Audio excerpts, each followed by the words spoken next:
right, this doubleheader, the second game. Cavs trying to close out the Raptors. 5.5, 213.5 the total. This is from Joe Osborne.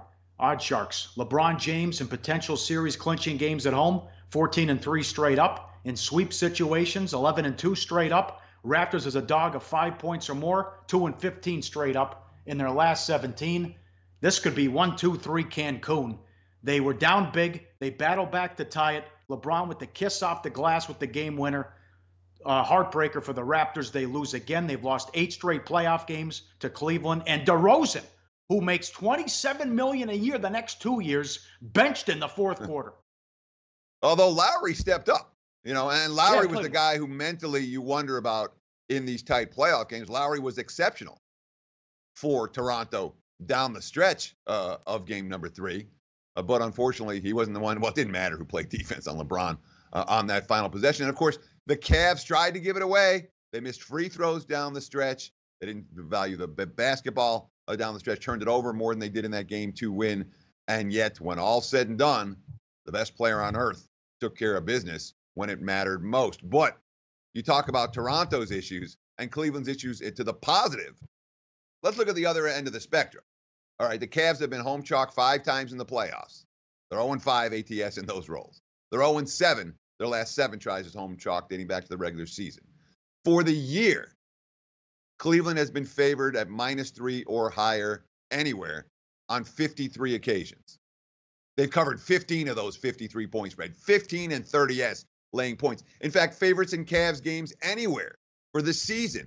If you've done nothing but take the points in any Cleveland game, you're 63, 28, and 1 ATS so far this season. So Cleveland has been a disaster in this point spread role. Of course, the question is, what is Toronto going to bring to the table? Last year, down 3-0. They're 7-point home dogs in game number 4. They got to push. They lost by 7.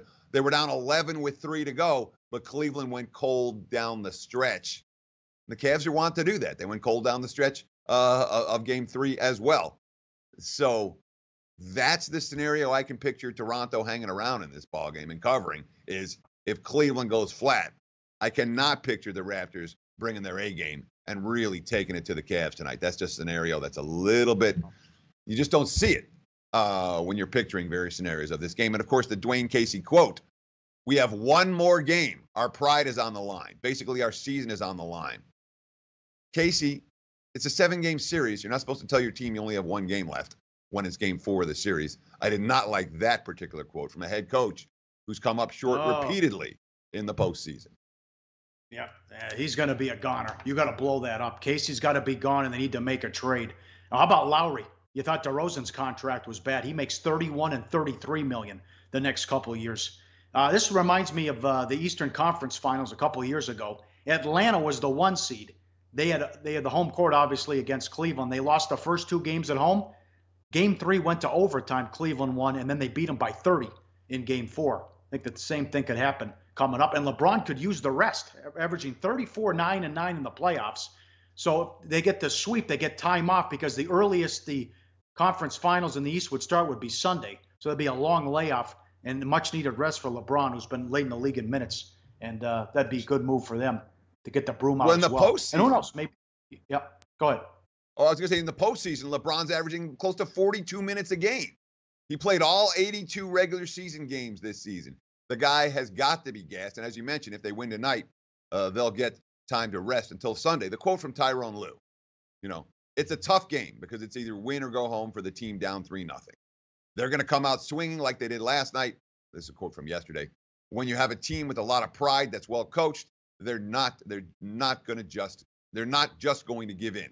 They're going to do everything they can to try to win the game and get back to Toronto. We understand that. We just have to come out with the right mindset and match their intensity early and try to close it out. Lou's saying the right things. The last thing they want to do is give the Raptors anything that resembles bulletin board material, nothing but respect for Toronto coming out of the quotes in Cleveland. And if the Raptors don't have something that's lighting a fire under their butts, I don't trust them tonight. We'll talk about this one again when it comes to play of the day time. Like the show?